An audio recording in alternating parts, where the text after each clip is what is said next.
Hi everyone, welcome to Balu IQ online classes. ఈ వీడియోలో మనం డిస్కస్ చేయబోయే టాపిక్ ఏంటండి అంటే పాలిటీ కరెంట్ అఫైర్స్కి సంబంధించి కొన్ని ఇంపార్టెంట్ ఎంసీక్యూస్ని డిస్కస్ చేసుకుందామండి. సో మీకు ఆల్రెడీ తెలుసును, ప్రతి వారం కూడా మనం పాలిటీ కరెంట్ అఫైర్స్కి సంబంధించి ఇంపార్టెంట్ ఎంసీక్యూస్ని డిస్కస్ చేస్తున్నాం. ఎప్పటికప్పటికి మీకు నేను అప్డేట్స్ అయితే ప్రొవైడ్ చేయడం జరుగుతుంది. అయితే ప్రతిరోజు కూడా మనం మన యూట్యూబ్ ఛానల్లో ఈవినింగ్ మనం ఒక వీడియో అయితే ఎంసీక్యూ రూపంలో మీకు ప్రొవైడ్ చేస్తున్నాను. ఏపీ హిస్టరీ అవ్వచ్చు, పాలిటీ అవ్వచ్చు, ఇండియన్ ఎకానమీ అవ్వచ్చు, ఇండియన్ హిస్టరీ అవ్వచ్చు, ఎనీ కైండ్ ఆఫ్ సబ్జెక్ట్ అనమాట. అయితే మీకు కనుక పూర్తిగా థియరీ క్లాసెస్ లేదంటే టెస్ట్ సిరీస్లో బిట్ బ్యాంకులు కావాలని అనుకుంటే మన బాలు ఐక్యూ యాప్ని డౌన్లోడ్ చేసుకోండి. గూగుల్ ప్లే స్టోర్లో మీకు అందుబాటులో ఉంటుంది మన బాలు ఐక్యూ యాప్. లేదంటే కింద డిస్క్రిప్షన్ లింక్ ఇచ్చాను, ఆ లింక్ ద్వారా సరే మనం మన యాప్ని డౌన్లోడ్ చేసుకోవచ్చు. 99 రూపీస్కి మీకు test series and bit bank మీకు అవైలబుల్ ఉంటుంది. ఏదైనా వీడియో కంటెంట్ ప్లస్ మెటీరియల్ కావాలనుకుంటే మీకు 199 రూపీస్కి అందుబాటులో ఉంటుంది. ఇండియన్ పాలిటీ అయినా, ఇండియన్ ఎకానమీ అయినా, ఇండియన్ హిస్టరీ అయినా, ఏదైనా సరే. కాంబినేషన్ కావాలనుకుంటే 299, 3 సబ్జెక్టులు అయితే 399 ఇలా ఉంటాయి. మీరు ఒకసారి డిస్క్రిప్షన్ లింక్ ద్వారా చెక్ చేయండి. టెస్ట్ సిరీస్ అయితే 99 రూపీస్ అండి. కరెంట్ బిట్ బ్యాంక్తో కలిపి మీకు ఇవ్వడం జరుగుతుంది అనమాట. ఫస్ట్ క్వశ్చన్ చూద్దాం. జమిలీ ఎన్నికల రాజ్యాంగ సవరణకు సంబంధించి క్రింది వల్ల సరైనది ఏది అంటే which of the following is true with respect to the జమిలీ ఎలక్షన్స్. అంటే వన్ నేషన్ వన్ ఎలక్షన్ అనే కాన్సెప్ట్తో మనకి యూనియన్ గవర్నమెంట్ రీసెంట్గా క్యాబినెట్లో అప్రూవ్ చేసిన బిల్ అని చెప్పేసి మనం డిస్కస్ చేసుకున్నాం లాస్ట్ కరెంట్ అఫైర్స్ వీడియోలోని. మరొకసారి చూద్దామండి ఏంటంటే జమిలీ ఎన్నికలకు సంబంధించినటువంటి బిల్లునంట డిసెంబర్ 17వ తేదీన 2024లో లోక్సభలో ప్రవేశపెట్టారంట. జమిలీ ఎన్నికలకు సంబంధించినటువంటి బిల్లు నెంబర్ ఎంత అంటే 129. చాలా ఇంపార్టెంట్ పాయింట్ గుర్తుపెట్టుకోండి. బిల్లు వేరు, చట్టం వేరు. రాజ్యాంగ సవరణ బిల్లు 129, బట్ రాజ్యాంగ సవరణ చేసిన తర్వాత ఏ చట్టం అవుతుందనేది మనం డిస్కస్ చేద్దాం. ఎందుకంటే దీనికంటే తర్వాత వేరే ఏదైనా సరే చట్టం వచ్చేస్తే అది ఇంప్లిమెంటేషన్లోకి రాదనమాట. ఈ సవరణ బిల్లును లోక్సభలో ప్రవేశపెట్టిన వారు కేంద్ర న్యాయశాఖ మంత్రి అర్జున్ రామ్ మేఘవాల్. ఈ రాజ్యాంగ సవరణ ప్రభావితం చేసేటటువంటి అధికరణ వచ్చేసి 83 మరియు 172 పైవన్నీ అంట. ఓకే, సో అన్నీ కరెక్టేనండి. యాక్చువల్లీ చూడండి, వాస్తవానికి తీసుకుంటే మనకి జమిలీ ఎలక్షన్స్ అంటే వన్ నేషన్ వన్ ఎలక్షన్ అనమాట. భారతదేశంలో ఉన్నటువంటి రాష్ట్రాల అసెంబ్లీలకి అలాగే లోక్సభకి అట్ ద సేమ్ టైం వచ్చేసి మనకి కేంద్రపాలిత ప్రాంతాల్లో ఉన్న అసెంబ్లీలతో పాటుగా మళ్ళీ మనకి లోకల్ సెల్ఫ్ గవర్నమెంట్ అండి, లోకల్ బాడీస్కి కూడా ఒకే ఎలక్షన్ పెట్టాలనే కాన్సెప్ట్ అనమాట తెచ్చింది మనకి జమిలీ ఎలక్షన్స్ అనమాట. దీనికి సంబంధించిన రికమెండేషన్స్ మనకి రామ్నాథ్ కోవింద్ గారి కమిటీ అనమాట గవర్నమెంట్ ఆఫ్ ఇండియాకి ఇవ్వడం జరిగిందండి. సో దానికి సంబంధించినటువంటి డిస్కషన్స్ జరిగిన తర్వాత క్యాబినెట్లో ఈ బిల్లును అనమాట లోక్సభలో అయితే ఇంట్రడ్యూస్ చేయడం జరిగింది. అయితే ఈ బిల్లును ప్రవేశపెట్టడానికి కూడా ఒక ఓటింగ్ జరిగిందండి. అంటే బిల్లుని ప్రవేశపెట్టాలి లేదన్న దానికి సంబంధించి ఓటింగ్ జరిగిందనమాట. ఇంక బిల్లుని ప్రవేశపెట్టి దాని మీద డిస్కషన్స్ చేసిన తర్వాత అప్పుడు దీన్ని ఆమోదిస్తారనమాట. ఇది ఓటింగ్ అనేది ఆమోదానికి సంబంధించింది కాదు, ఇంట్రడ్యూస్ చేయడం కోసం జరిగినటువంటి ఓటింగ్ అనమాట. ఇది యాక్చువల్లీ చాలా చాలా ఇంపార్టెంట్ పాయింట్ ఇది. ఓకేనండి. సో మరి 129వ రాజ్యాంగ సవరణ బిల్ ఇది. సో బిల్లు వేరు, చట్టం వేరు. ఫర్ ఎగ్జాంపుల్ తీసుకుంటే ఈ బిల్లునే చట్టంగా మారాలి అంటే లోక్సభ ఆమోదించాలి, రాజ్యసభ ఆమోదించాలి, రాష్ట్రాల అసెంబ్లీలు కూడా ఓకేనండి సగం కంటే ఎక్కువ రాష్ట్రాలు ఆమోదించాలి. ఎందుకంటే రాష్ట్రాల అసెంబ్లీల యొక్క టెన్యూర్ కూడా ఇన్ఫ్లుయెన్స్ అవుతుంది కాబట్టి ఖచ్చితంగా రాష్ట్రాల అసెంబ్లీలు కూడా ఆమోదించాల్సినటువంటి అవసరం ఉంటుంది అనమాట దీన్ని. అంటే సగం కంటే ఎక్కువ రాష్ట్రాలు సింపుల్ మెజారిటీతో ఆమోదించాలన్నమాట దీన్ని యాక్చువల్లీ. సో మరి అంటే అది ఆ ప్రాసెస్ ఎలా ఉంటుంది ఇంకా మనం చూడాలి యాక్చువల్లీ. సో ఇదంతా అయినప్పటికీ చాలా టైం పడుతుంది కాబట్టి ఒకవేళ ఈ మధ్యలో ఏదైనా సరే రాజ్యాంగ సవరణ చట్టం వచ్చింది అనుకోండి, అప్పుడు అది ఏమవుతుంది, దీనికంటే ముందు చట్టం అయిపోతుంది కాబట్టి అది 107 అయిపోతుంది అనమాట. సో కాబట్టి ప్రస్తుతానికి 106 రాజ్యాంగ సవరణలు జరిగాయి మనకి. ఎగ్జాంపుల్ తీసుకుంటే లేటెస్ట్గా మనం ఉమెన్ రిజర్వేషన్ యాక్ట్ 2023కి సంబంధించి మనం చెప్పుకోవచ్చు అండి. 33% కంపల్సరీ రిజర్వేషన్ కింద మనం చెప్పొచ్చు అనమాట. యాక్చువల్లీ 33% ఓకే ఉమెన్ రిజర్వేషన్ అనేది ప్రొవైడ్ చేయడం కోసం మనకి అంటే ఏది చట్టసభలో లోక్సభలో మరి రాష్ట్రాల శాసనసభల్లో 33% ఇవ్వడం కోసం మనకి తీసుకొచ్చారు. 105 తీసుకుంటే మనకి రిస్టోరేషన్ ఆఫ్ స్టేట్స్ రైట్స్ అనమాట. అంటే రాష్ట్రాల్లో బీసీలను గుర్తించే అధికారం మళ్ళీ రాష్ట్రాలకి ఇస్తే 105 రాజ్యాంగ సవరణ బిల్లును మనకు చట్టాన్ని ఆమోదించడం జరిగింది. కాబట్టి ఒకవేళ ఈ 129 రాజ్యాంగ సవరణ బిల్లు కనుక ఆమోదం పొందితే ఓకే 107 రాజ్యాంగ సవరణ చట్టం అనేది అయ్యే అవకాశం ఉందన్నమాట. యాక్చువల్లీ చాలా ఇంపార్టెంట్. సో మరి మెయిన్గా మనకి ఏ ఆర్టికల్స్ ప్రభావితం అవుతాయని క్వశ్చన్ అడిగే అవకాశం ఉందండి. అంటే ఈ రాజ్యాంగ సవరణ చట్టం వల్ల అంటే జమిలీ ఎలక్షన్స్కి సంబంధించిన చట్టం వల్ల ఏ ఆర్టికల్స్ మనకి ఇన్ఫ్లుయెన్స్ అవుతాయంటే article number 83 and article number 172. ఈ రెండు దేనికి సంబంధించిందమ్మా అంటే లోక్సభకు సంబంధించినటువంటి టెన్యూర్ అండి 5 years ఆర్ లెస్ దాన్. అలాగే రాష్ట్రాల అసెంబ్లీలకు సంబంధించిన టెన్యూర్ అనేది 5 years ఆర్ లెస్ దాన్ అనమాట. అయితే ఇప్పుడు మనం ఆల్రెడీ ఇదివరకు కోడ్స్ చెప్పినప్పుడు నేను మీకు చెప్పాను ఆర్టికల్ నెంబర్ 83 ప్రకారం ఏంటండి అంటే ఓకే 5 years అనమాట. సో 8 - 3 = 5 అని చెప్పేసి మనం డిస్కస్ చేసుకోవడం జరిగింది. ఒకవేళ 83 + 89 కలిపామనుకోండి అంటే Lok Sabha tenure next state legislative assembly అయితే +89. ఆల్రెడీ ఇది కూడా చెప్పాం, నేను మీకు ఆల్రెడీ చెప్పాను.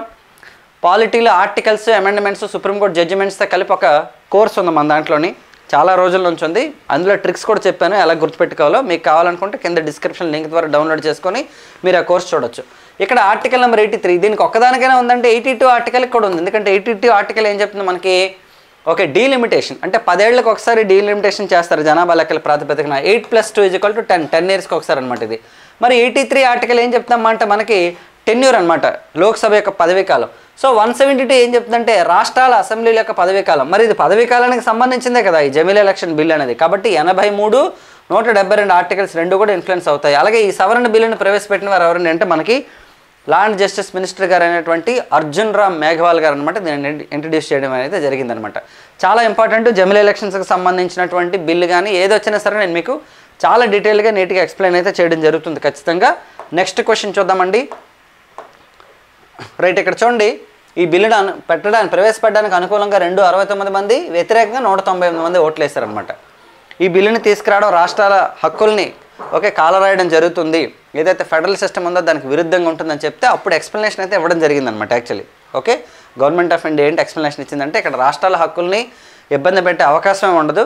ఇది కేవలం ఏంటండి అంటే పబ్లిక్ తెలక మనీ దాదాపు 40% డబ్బు అనేది ఆదా చేసే అవకాశం ఉంటుంది ఒకేసారి లోక్సభకి రాష్ట్రాల శాసనసభలకు పెట్టడం వల్ల.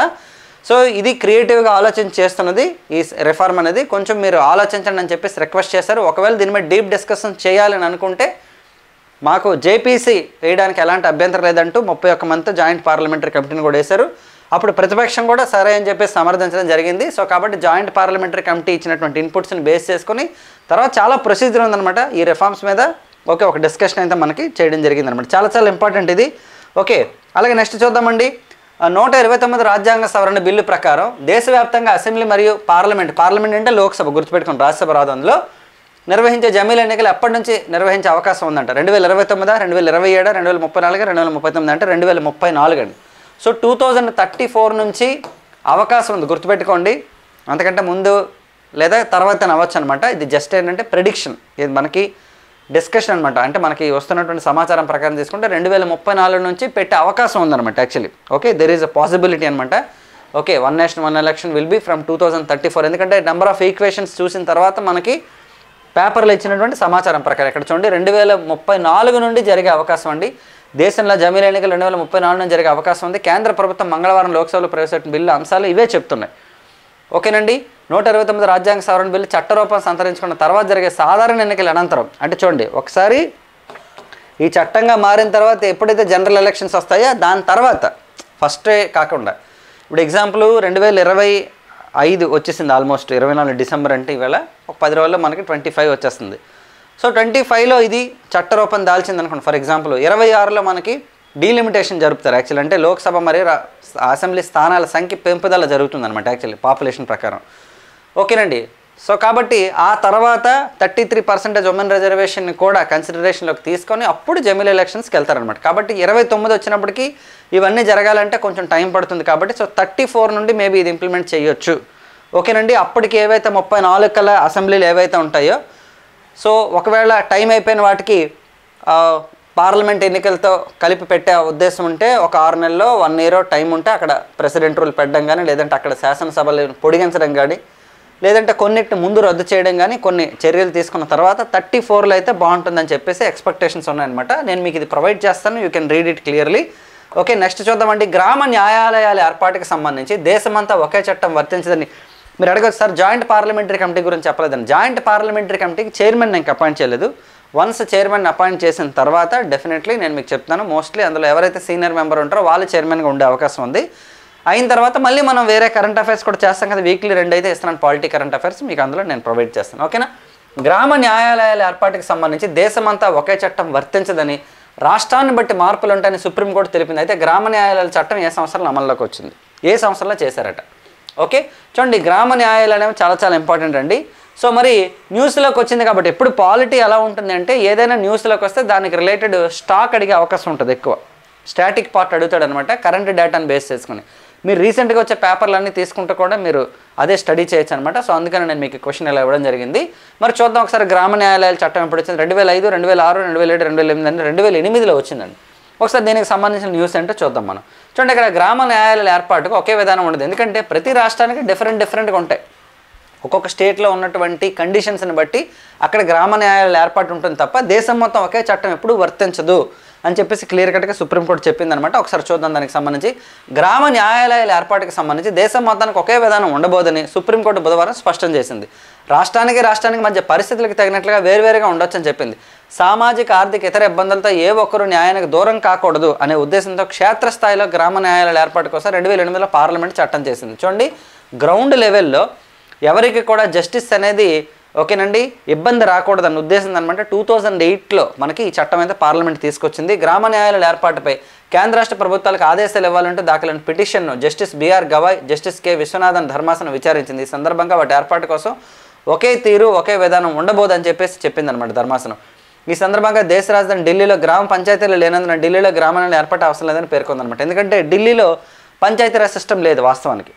సో పంచాయతీరాజ్ సిస్టమ్ లేదు కాబట్టి అక్కడ గ్రామ న్యాయాలయాల ఏర్పాటు అనేది జరిగే అవకాశం లేదనమాట. ఎక్కడైతే పంచాయతీరాజ్ అనేది స్ట్రాంగ్గా ఉంటుందో అలాంటి ప్రాంతాల్లో గ్రామ న్యాయాలయాలను ఏర్పాటు చేసుకోవడం వల్ల మిగతా కోర్టుల మీద ఒక బడ్డీని తగ్గే అవకాశం ఉంటుందన్న ఉద్దేశంతో మనకి ఈ చట్టాన్ని 2008లో మనకి పార్లమెంట్ అయితే తీసుకురావడం జరిగిందండి.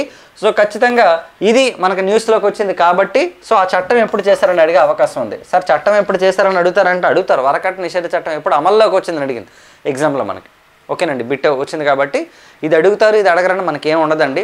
ఒక్కోసారి అన్ఎక్స్పెక్టెడ్ క్వశ్చన్సే ఎక్కువ రావచ్చు అనమాట. లేదంటే స్టేట్మెంట్స్ రూపంలో ఇచ్చినప్పుడు కూడా ఒక 4 స్టేట్మెంట్లు ఇచ్చి గ్రామ న్యాయాలయాల చట్టం 2005లో అమల్లోకి వచ్చింది అన్నారు అనుకోండి, మనం దాని మీద ఫోకస్ పెట్టాం, ఏ ఇయర్ అనేది ఫోకస్ పెట్టాం, ఓన్లీ కంటెంట్ చదువుకొని వెళ్తే అప్పుడు ఆ బిట్టిపోయే అవకాశం ఉంటుంది అనమాట. కాబట్టి నేను మీకు ఆల్రెడీ చెప్పాను, పాలిటీ చదివేటప్పుడు ఫ్యాక్ట్స్ చదవాలి, నెక్స్ట్ కాన్సెప్ట్ చదవాలి అండ్ కరెంట్ డేటా మూడింటిని ఇంటిగ్రేట్ చేసుకొని చదువుకుంటే you can get good score అనమాట యాక్చువల్లీ. ఓకేనా, రైట్. మరి మీకు polity bit bank and polity test series, topic wise test series and current bit bank and regular bit బ్యాంక్తో మీకు 99 రూపీస్కి ప్రొవైడ్ చేయడం జరుగుతుంది. ఎకానమీకి, ఏపీ హిస్టరీకి అన్నింటికి కూడా ఇదే ఫార్ములా ఫాలో అయ్యాను 99 రూపీస్కి. అండ్ సైన్స్ అండ్ టెక్నాలజీ కూడా మన దగ్గర ఉంది, మీరు కావాలంటే తీసుకోవచ్చు. కింద డిస్క్రిప్షన్ లింక్ ద్వారా మీరు డౌన్లోడ్ చేసుకోండి బాలు యాప్ని. ఉపాధి హామీ లబ్ధిదారులకి ద్రవ్యోల్బణాన్ని బట్టి వేతనాలు ఇవ్వాలని ప్రభుత్వానికి సిఫారసు చేసింది ఎవరైతే MGNREGA Mahatma Gandhi national rural employment guarantee act ఏదైతే ఉందో అందులో ఉన్నటువంటి ఎవరైతే ఉంటారో వర్కర్స్ ఉంటారో వాళ్ళకి ఇన్ఫ్లేషన్ బేస్ చేసుకొని వేతనాలు ఇవ్వండి.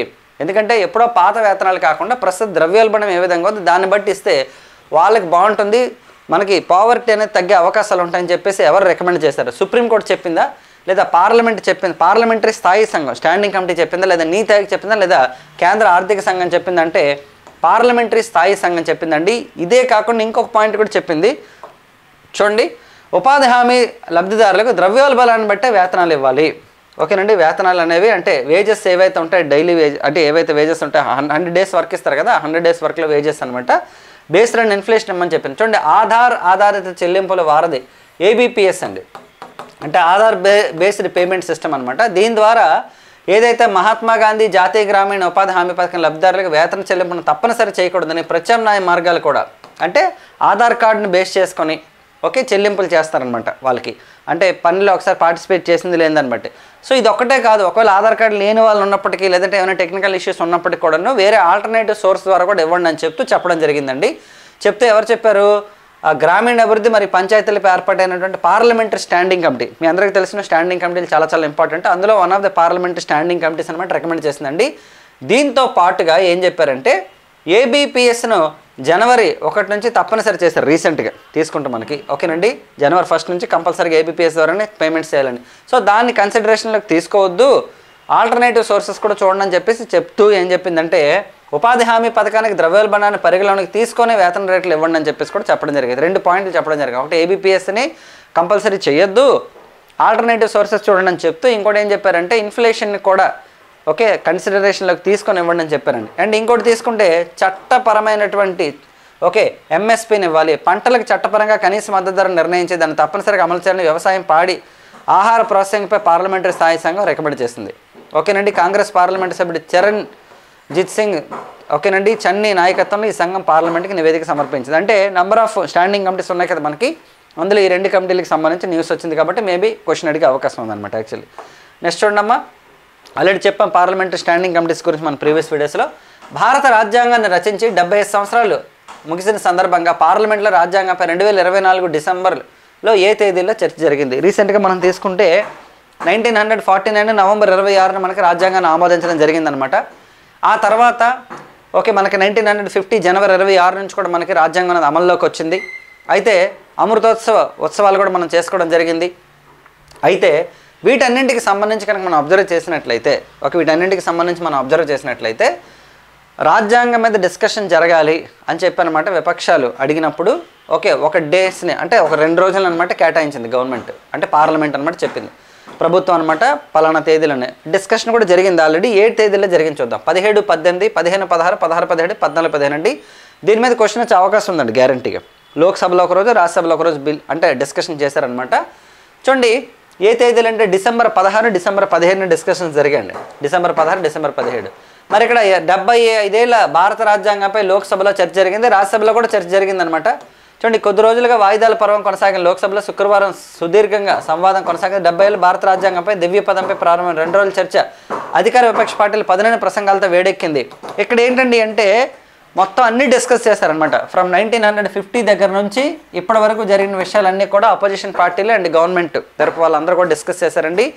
ఇందులో మేజర్గా తీసుకుంటే రాజ్యాంగ సవరణల గురించి, మినీ కాన్స్టిట్యూషన్ గురించి, అలాగే ఎమర్జెన్సీ గురించి, అలాగే లేటెస్ట్గా తీసుకొచ్చినటువంటి అమెండ్మెంట్స్ ఏవైతే ఉన్నాయో వాటి గురించి, 370 ఆర్టికల్ గురించి, నెక్స్ట్ వచ్చేసి జిఎస్టీ బిల్లుల గురించి ప్రతి దానికి సంబంధించి కూడా డీటెయిల్ డిస్కషన్ అయితే చేశారనమాట యాక్చువల్లీ. ఓకే సో కాబట్టి ఎప్పుడు జరిగింది అన్న దానికి సంబంధించి మనం తీసుకుంటే సరిపోతుంది అనమాట యాక్చువల్లీ. ఓకేనండి. సో ఎందుకంటే ఓకే ఈ డిస్కషన్ అనేది మొత్తం కాంప్రహెన్సివ్గా జరిగిందనమాట 2 సభల్లో నిన్ను. సో కాబట్టి ఆ కాంప్రహెన్సివ్ డేటా అనేది మనకి ఎక్కడ అడుగుతారు అనేది మనకి ఎగ్జామ్ పాయింట్ ఆఫ్ వ్యూలో తెలియదు. కాబట్టి ఏ తేదీల్లో పార్లమెంట్లో డిస్కషన్ జరిగింది అంటే డిసెంబర్ 16 అండ్ డిసెంబర్ 17 తేదీలో జరిగిందనమాట. చాలా ఇంపార్టెంట్ ఇది కూడాను. ఓకేనండి రైట్. ఇటీవల ఏ రాష్ట్రంలో కుష్టు నివారణ కేంద్రం తొలగింపై ఎన్జిటి ఉత్తర్వులను సుప్రీంకోర్టు కొట్టివేసింది. ఓకేనండి ఏదైతే లెప్రసీ ఓకే రిడ్యూస్ చేసేటటువంటి సెంటర్ ఏదైతే ఉందో ఆ సెంటర్ని తొలగించాలని చెప్పేసి నేషనల్ గ్రీన్ ట్రిబ్యునల్ అనమాట ఆదేశాలు ఇచ్చిందండి. దీన్ని సుప్రీంకోర్టు కొట్టేసింది అనమాట. కొంచెం మానవతావాదంతో కూడా చూడాలి కొన్ని విషయాల్ని, ఇది కరెక్ట్ కాదని చెప్పేసి కొట్టేసింది అనమాట. ఏ స్టేట్కి సంబంధించింది ఇది? ఉత్తరప్రదేశ్, కర్ణాటక, మహారాష్ట్ర అండ్ బీహార్ అండి. మహారాష్ట్ర అండి యాక్చువల్లీ. ఓకేనా ఒకసారి చూద్దాం ఏంటో. చూడండి మానవత్వం కరుణ కూడా ఉండొద్దా అంటూ క్వశ్చన్ చేయడం జరిగింది సుప్రీంకోర్టు. కుష్టు చికిత్స కేంద్రం తొలగించాలని ఎన్జిటి ఆదేశాన్ని తోసిపుచ్చిన సుప్రీంకోర్టు. మహారాష్ట్రలో 1960 నుంచి కొనసాగుతున్న కుష్టు రోగుల చికిత్స కేంద్రాన్ని తొలగించాలని నేషనల్ గ్రీన్ ట్రిబ్యునల్ ఆదేశాలను సుప్రీంకోర్టు తోసిపుచ్చింది. ఓకేనండి ఈ ఆదేశాలు మరీ నిర్దయతో కూడి ఉన్నాయండి, అంటే దయ లేకుండా ఉన్నాయని చెప్పేసి చెప్పింది. అటవీ భూమిని ఆక్రమించినట్లు ఆరోపణలు ఉన్నందున ఆ కేంద్రాన్ని తొలగించాలని అధికారులు ఆదేశిస్తూ ఎన్జిటి ఉత్తర్వులు జారీ చేసింది. అంటే అది అటవీ భూముల కన్స్ట్రక్షన్ చేస్తారు కాబట్టి అది తీసేయండి అని చెప్పేసి చెప్పింది ఎన్జిటి. ఎందుకంటే గ్రీన్ ట్రిబ్యునల్ వర్క్ ఏంటి ఇక్కడ మామూలుగా తీసుకుంటే మనకి ఏదైనా సరే పర్యావరణానికి సంబంధించిన విషయాల్లో తీర్పులు ఇస్తుందన్నమాట. కాకపోతే ఈ విషయంలో సుప్రీంకోర్టు కొంత ఏం చేసిందంటే మనకి ఇందులో జాలి దయ కూడా కొంతవరకు ఉండాలి, చాలా ఇంపార్టెంట్. ఓకే కాబట్టి చెప్పిందనమాట. జస్టిస్ సూర్యకాంత్, జస్టిస్ ఉజ్జల్ భూయాల ధర్మాసనం దీనిపై వ్యాఖ్యానిస్తూ మానవత్వం, కరుణ, జాలి అనేవి ఉంటాయి. కుష్ఠరోగులు కూడా సమాజంలో భాగమే. ఇలాంటి విషయాలపై మనం 5 స్టార్ హోటల్లో ఉపన్యాసాలు ఇస్తుంటాం. ఇక్కడ చూస్తే వారి గోడు కూడా వినకుండా మరీ దయలేని ఉత్తర్వులు జారీ చేసిన ఈ దేశంలో అడవుల పర్యావరణ పేరుతో ఎన్నో జరుగుతున్నాయి అని తీవ్రంగా స్పందించింది. అంటే పర్యావరణాన్ని పరిరక్షించకుండా చాలా జరుగుతున్నాయి. ఓకే కాబట్టి దీన్ని మాత్రమే కన్సిడరేషన్లోకి తీసుకోవాల్సిన అవసరం లేదు. ఎందుకంటే వాళ్ళు కూడా ఎవరైతే పేషెంట్స్ ఉన్నారో వాళ్ళు కూడా ఈ సొసైటీలో భాగమే. కాబట్టి వాళ్ళని ఓకే ట్రీట్ చేసే విధానం అనేది చేస్తున్నందున దాని మీద మాత్రం ఎలాంటి ఇప్పుడు ప్రస్తుతానికి ఉత్తర్వులు ఇవ్వకండి అని చెప్తూ తోసిపుచ్చింది అనమాట. చికిత్సా కేంద్రం తొలగింపుంటే తీవ్ర జారీ చేసే ముందు కొన్ని దశాబ్దాలుగా కొనసాగుతున్న ఆ సొసైటీ వాదనను ఎన్జిటి కనీసం విని ఉండాల్సిందని చెప్పింది అనమాట. సహజ న్యాయ సూత్రాలను పాటించడంలో ట్రిబ్యునల్ విఫలమైందని మేము భావిస్తున్నాం. అంటే బేసిక్ రూల్స్ ఉంటాయన్నమాట కొన్నింటికి. ఓకే ఆరోపణలు ఎదుర్కొంటున్న ఆ భూమి సంబంధించిన చట్టాల ప్రకారం అటవీ భూమి అన్నది కూడా నిర్ధారించుకోలేదు. అధికారిక అనుమతితో కుష్టు చికిత్స కేంద్రం నడుపుతున్న ఆ సొసైటీకి ఎటువంటి అవకాశం ఇవ్వలేదని ధర్మాసనం ఆక్షేపించింది. అంటే వాళ్ళకి ఎలాంటి అంటే వాళ్ళు వాదనలు వినడానికి కూడా ఛాన్స్ ఇవ్వకుండా డైరెక్ట్గా ఉత్తర్వులు ఇచ్చారు. కాబట్టి ఇది కూడా మేము తప్పు పడుతున్నాం అని చెప్తూ కొట్టివేయడం జరిగింది అనమాట ఉత్తర్వుల్ని. చాలా చాలా ఇంపార్టెంట్. ఓకే ఎన్జిటి అనేది కూడా మనకి ఇంపార్టెంట్ నేషనల్ గ్రీన్ ట్రిబ్యునల్ అనమాట. ఫస్ట్ చైర్పర్సన్ వచ్చేసి మనకి లోకేశ్వర్ సింగ్ పంతా గారు అండి యాక్చువల్లీ. ఓకే సో మీరు ఏం చేయాలంటే పాలిటీ మనకి ఏదైనా న్యూస్లోకి వచ్చేటప్పుడు ఓకే దానికి రిలేటెడ్ బ్యాక్గ్రౌండ్ టాపిక్ కూడా మీరు నేర్చుకోవాల్సినటువంటి అవసరం ఉంటుంది. చాలా చాలా ఇంపార్టెంట్. ఇవి ఈ రోజుకి సంబంధించినటువంటి పాలిటీ ఈ వీక్కి సంబంధించిన ఇంపార్టెంట్ కరెంట్ అఫైర్స్ అప్డేటు. ఈ ఏదైతే పీపీటీ కానీ పీడిఎఫ్ ఉందో I will provide you in polity test series ఏదైతే ఉందో అందులో పెట్టేస్తాను. ఓకే ఆల్రెడీ పాలిటీ టెస్ట్ సిరీస్లో చాలా కరెంట్ డేటా పెట్టాను. Last 1 year polity current affairs updates అన్నీ ఇచ్చాను. ప్లస్ అది కాకుండా November separate folder, December separate folder పెట్టిస్తున్నాను. చాలా ప్లాన్డ్గా చాలా జాగ్రత్తగా మీకు కంటెంట్ అయితే ప్రొవైడ్ చేయడం జరుగుతుంది. అలాగే థియరిటికల్ క్లాసెస్ పూర్తిగా కావాలనుకుంటే 199, ఏపీ హిస్టరీ అండ్ పాలిటీ కలిపి 349కి ఇస్తున్నాను. చాలా కంటెంట్ ఇస్తున్నాను మీకు. సో మన యాప్ని డౌన్లోడ్ చేసుకోండి, గూగుల్ ప్లే స్టోర్లో అందుబాటులో ఉంటుంది. మన ఛానల్ సబ్స్క్రైబ్ చేసుకొని రెగ్యులర్గా ఫాలో అవ్వండి. మీరు ఏ ఎగ్జామ్ ప్రిపేర్ అవుతున్నారు, టీఎస్పీఎస్సీ అవ్వచ్చు, ఏపీపీఎస్సీ ఎగ్జామినేషన్స్ అవ్వచ్చు, ఎస్ఎస్సీ అవ్వచ్చు, ఏ ఎగ్జామ్స్కి ప్రిపేర్ అయినా 100% ఉపయోగపడే కంటెంట్ ఉంటుంది. నెక్స్ట్ వీడియోలో మళ్ళీ కలుద్దాం. Thank you very much all of friend. Wish you all the best.